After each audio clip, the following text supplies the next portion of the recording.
We're gonna go over the Upper Body by Jesse program. When you get it, it's a little bit confusing at first, but once you actually understand how the process works, it's pretty simple. Just gonna go over all the movements and then how the actual program works. So the first thing on here is your daily work. Part of it is your warm-up is gonna be crossover symmetry, so we're gonna start with that.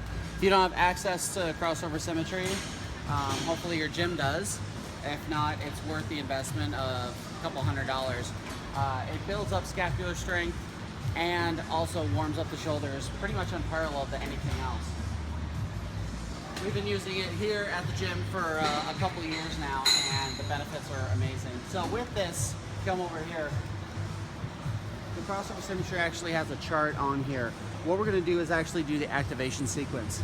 There's another side to it here where you actually do the iron scap. Again, we're just gonna do the activation part, just as part of the warm-up. So with that, there are 7 exercises. First one is the row. Depending on what system you have, there's several different band resistance. It'll tell you on here which one to use from novice to elite, so kind of wherever you are. Also, when you first practice this, you can kind of tell what resistance you need to use or what might be too heavy or too light, so you can adjust that as you go through. It'll tell you what cord there is here, heavy or light. So with this, I'm going to go ahead and use the 40 pound for the heavy and the 7 pound for the light. So with this, with the row, it's going to tell me to engage my scaps. So with that, I'm going to pull my scaps back and engage as much as I can. Posture is huge on this. Keep your chest up, so try not to slouch forward. Good posture, chest up, chin up. I'm going to pull tight into my chest, hold for a 2 count, and back down. So I'm going to do that 8 times. Then I'm going to switch to reverse fly, which is the second movement on here. Again, it has L on there, so I'm going to use the light resistance. With that, same idea, it tells you to engage the scaps, so good posture. Engaging my scaps, elbows extended. I'm going to pull out and away, hold for a 2 count, and back in. It's the same idea, 8 times. Back to pull down. This one says H, so a heavy resistance.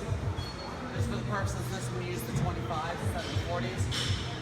So with this, same idea, engaging the scaps.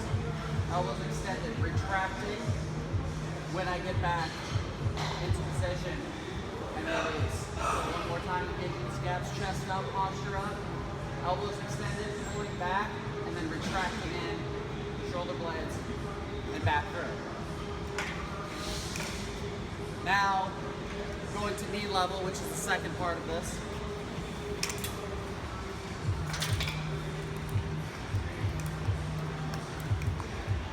First movement's going to be 90-90.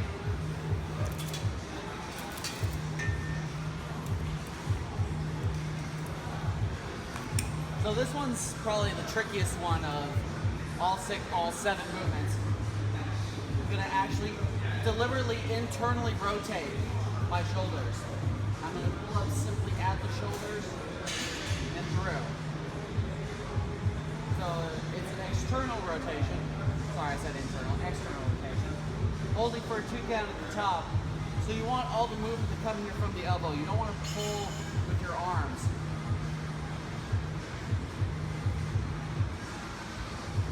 As you're coming through. Again, an external rotation. So that I'm coming through here at the elbow and not pulling with my shoulders or pulling with my entire arm over. Trying to concentrate on shoulder girdle rotation. The scap sheet is the next one.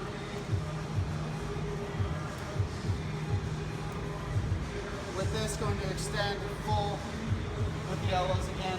Pulling straight up and ahead. You'd like the bands to come under your arms, otherwise you're going to come through and hit you in the neck like that. So elbows extended, coming through and reach, hold for a 2 count and back down. Extending the elbows, pulling through. Alright, incline press, this one's pretty self-explanatory. One more thing to mention, every time it's called crossover symmetry, bands are always crossover. So, triceps out, getting good posture, chin up, chest up. About shoulder height when you start with the bands. I'm going to push straight up and through. And then at the end, I'm going to retract my shoulder blades. So this movement here, hold for a 2 count, back down. One time, pushing through, retract the shoulder blades, back down. Last movement.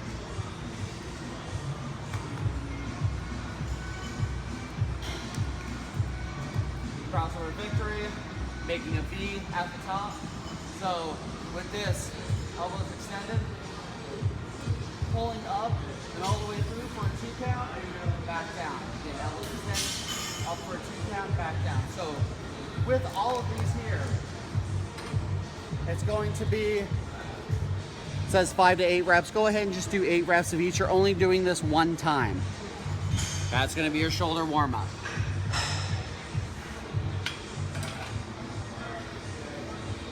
So now, as we go through the process here, this is part of the daily work. So what I'm doing with this is I'm going to do my warm-up first. Crossover symmetry we started with, bar hang and hollow rocks we'll show here in a second. After your daily warm-up, you're going to be doing your daily work. Strict pull-ups, strict ring rows, strict ring dips. I put the word strict in there because I really actually want them strict. So no kipping, no flailing on these. Whatever band resistance, and you'll see the band progressions on here, you want to use whatever assistance you can to make sure that you're doing these sets unbroken and you're doing them with good form. So if that means you're bumping up to the kind of the next level, say you would use in a workout or a WOD, that's perfectly acceptable and actually desired for this, because you do not want to break them up. I'd rather you use a higher band assistance and be able to go through them. So you're going to be doing, once again, pull-ups, ring rows, ring dips. And how it's going to work, you're going to alternate these. So you're going to do one set of pull-ups. So day 1, 5 would be the first set. You're then going to move to ring rows. It says here 2 times the pull-up dips. So since you did 5, you'll now do 10 ring rows. Then over to strict ring dips. And it says same as pull-up reps, so you would do 5. Now you're only doing ring dips on day 1, 3, and 5. Since this is day 1, you'll be doing ring dips. So now we've done one set of each. Now we go back. And now it's 4. A set of 4 pull-ups, then double the amount, 8, then back to strict ring dips, 4. So with this, we're going to show here first the bar hang. So literally, we're going to have Alex demonstrate. Bar hang is very simple. You're literally hanging from the bar for 30 seconds. So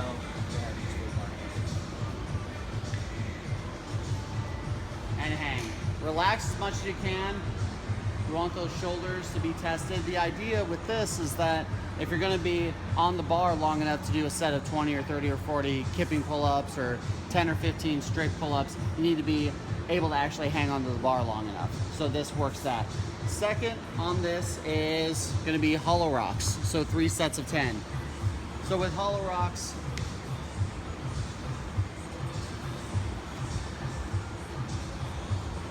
see what Alex has said. The idea is to keep that hollow body position in here, all the way through the core, from toes to the feet, connected as one, being able to rock all the way through. These are going to be really important for keeping core strength for working any of that upper body. So that will be your warm-up. So with day 1, we did our crossover symmetry, we did our bar hang, we worked on our hollow rocks. Now we're doing, again, our strict pull-ups, which is exactly what it's doing. So the first set, we're just going to demonstrate how it would be on the first set. So what we're going to do is set strict pull-ups, set of 5. So we're going to do 5 strict pull-ups. So it's again with these, strict all the way through. Try to keep your lower body as stationary as possible. Try not to use any momentum from that. So with that, once again, following that rep scheme. So he's done 5 reps. So now, moving to the ring rows. So with ring rows, it's going to be really dictated on the difficulty of how you want these. The more horizontal you are, the easier it's going to be. The more vertical you get, the more difficult it's going to be. So if you're a little more on the beginner level here, you would go a little bit more vertical, being able to pull yourself in. For more intermediate advanced, you'd be able to get where Alex's position is now. You could even put your feet on blocks. There is a potential for that. But with these, so he's gonna go ahead and do a set of 10. And with these, the idea, much like the hollow body, is to keep the entire body from head to toe in kind of that hollow body position so that your core is staying nice and tight, that you're pulling only with the arms.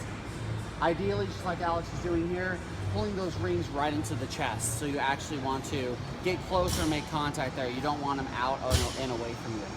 And once again, not moving any part of the back, but just a straight line from the neck down to the heels, pulling yourself in. That's good. So now, done pull-ups, ring rows, now moving to ring dips.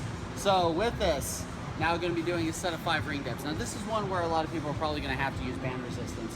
But with these, we do not want any kipping on these. So it's strict. And we're going shoulders in line with the elbows or below. Ideally, if you can go below, that'd be better, especially if you're trying to use this to gain a muscle up, because that's where you're usually going to catch it. You're not going to catch it right at parallel.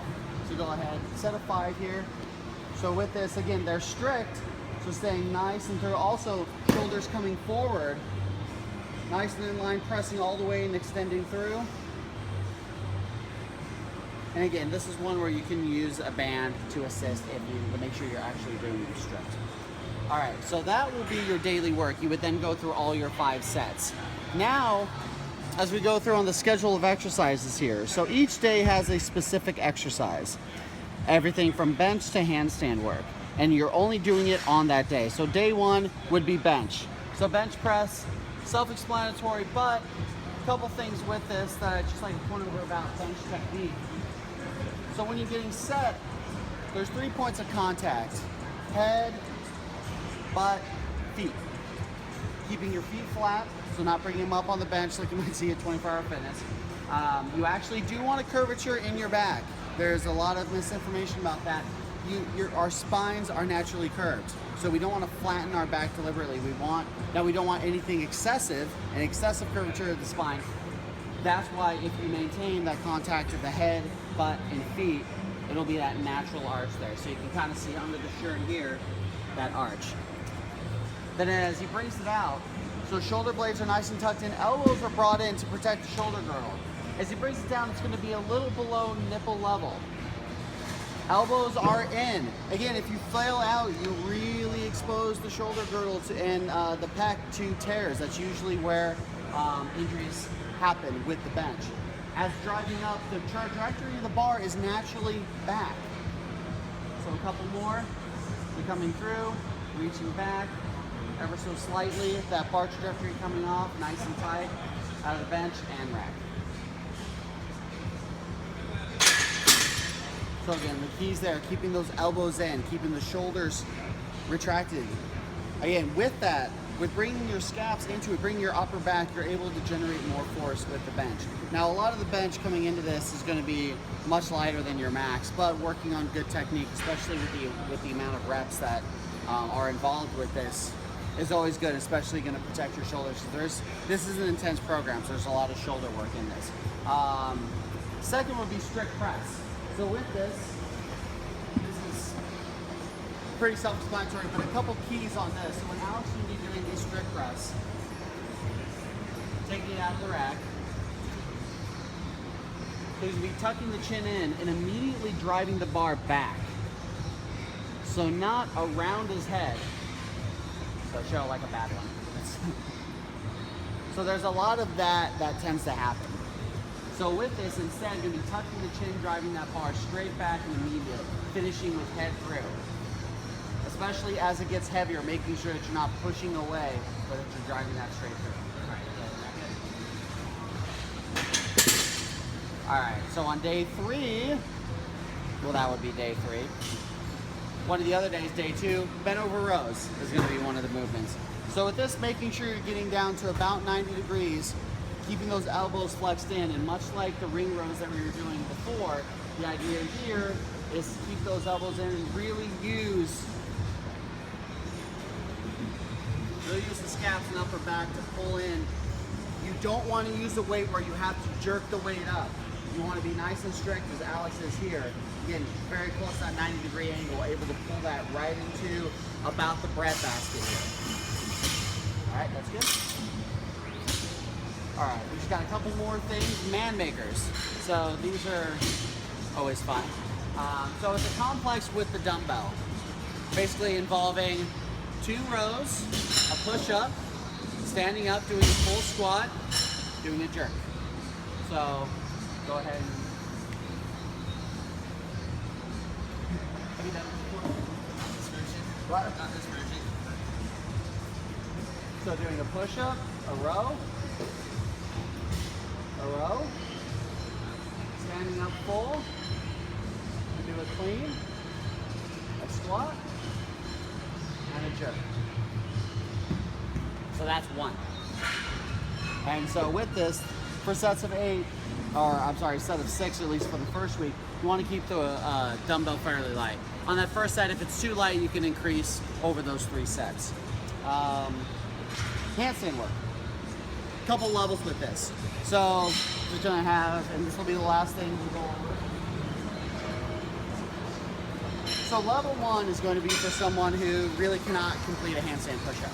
So a lot of the work is simply going to be getting up on the wall and getting comfortable with being up against the wall and building a little bit of shoulder strength in that upside down position, in that vertical position.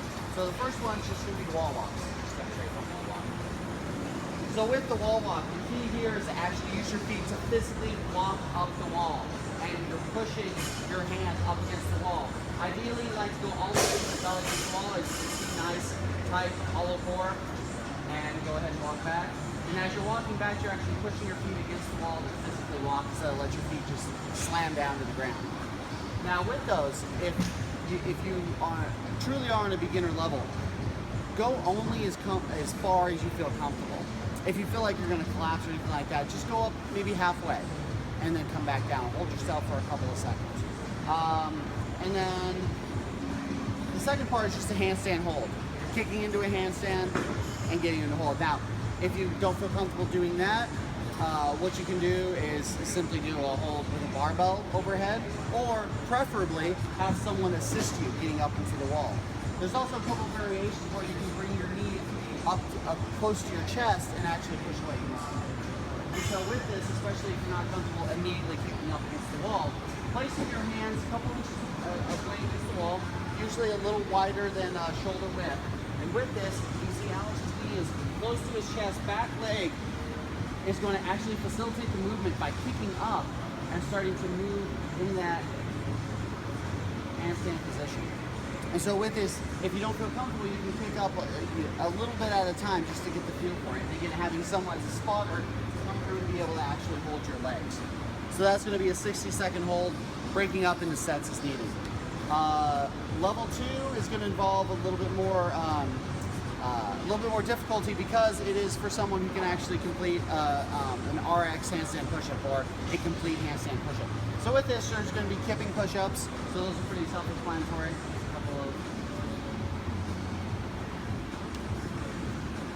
Just like anywhere else, butt against the wall, kicking up and through. Second is going to be negatives. So negatives work on your control coming down. So what you'll find that when you're doing a lot of kipping pull-ups, the idea of this program is to get everything strict. So eventually getting to a kipping handstand push-up, but working towards a strict handstand push-up, even for women. And so that's why a lot of the movements we do in here are strict, although we do throw in some kip work as well, mostly just with the handstands. So with the negative, we're building that strength to control your head down. What tends to happen during the kip is that as you fatigue, you'll start slamming down because your arms are too tired to hold yourself up, and that can cause a lot of neck pain, cause potential injury. So with this, we're building a little bit of that strength. So just a couple of negatives. And with this, the negative is a 3-inch deficit, which we're about at here, and a 3-second descent. And what you want with this is once the instant your head touches the ground, you want to kick off. You don't want to put a lot of pressure on your head. So Alex is going to kick up into the full handstand, and he's going to control for 3 seconds. 1, 1,000, 2, 1,000, 3, and immediately kick down. So that there's not any undue pressure that is not holding up. So you can use an ab mat, a skull mat, anything you want on that. Now, last level is the third level, so this assumes you can do multiple kipping and handstand push-ups. So the idea behind level 3 is to build up strength towards a handstand hold. Minute and a half free handstand hold. So basically the idea is we're going belly to wall so that you can start to kick off the wall and have that feeling of being in a free handstand. And then you have the wall to support you coming through. So you're not expected during that whole minute, one, you're not expected to be in that handstand hold for an entire minute and a half. You can break it up into 3 sets of 30 seconds if you want to. But you're also not expected to be completely off the wall the entire time. You're just trying to kick off a little bit at a time to try to feel that sensation. So Alex, you're essentially going to wall block into this. Not get quite as close as you normally would, just so that you can start to kick off just a little bit at a time. And with this, you may end up having to take a couple steps away from the wall, and that's the key here. That's the idea, is that it's getting you to start to walk. You might completely fall over the other way, so you might want some padding or not. So with that, you're going to start getting that feeling of coming off the wall and being able to stabilize yourself. Second part of this, which is an important part, are shoulder taps. So if Alex still has energy, basically gone through a body workout already.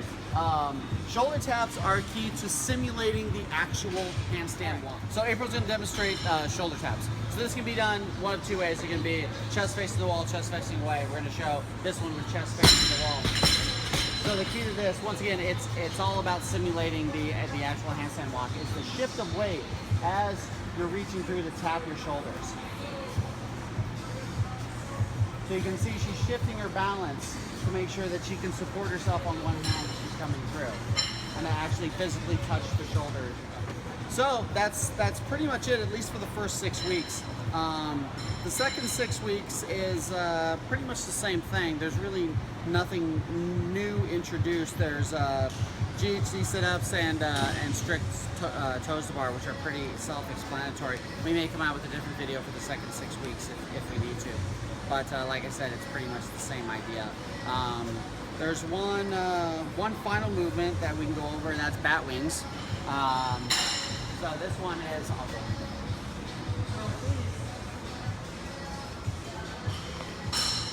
the same idea as the ring row or the bent over row. These can be used with either kettlebell or dumbbell. Lay flat on the bench. Take both the dumbbells and kettlebells, pull them and retract in a hold for a 5 count. And release. So with these, again, it's much like the rows that we're already doing, but you're actually holding it in a static position for 5 seconds. So that pretty much sums it up. So once again, you've got one major strength movement per day, and that's all going to be explained on the schedule of exercises. You have your daily work. You have your daily finisher. Didn't go over that. We'll go over that. Chin over hold. That is a double overhand, much like, or just like a pull-up, not a chin-up. So with this,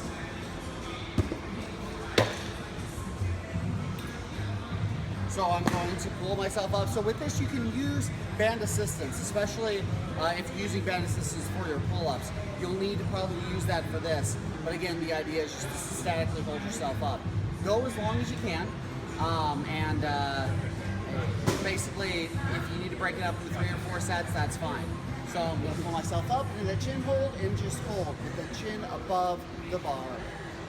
You're holding as long as you can. If it says 20 seconds, you can only hold for 7 or 8 seconds. That's fine. Just accumulate 20 seconds. That's about it. So you have your strength for the day. You have your daily work, which will involve the pull-ups, ring rows, and ring dips, at least on days 1, 3, and 5 for the ring dips. You'll have your daily warm-up, of course, and your daily finisher. And that's pretty much it. Hope you guys enjoy.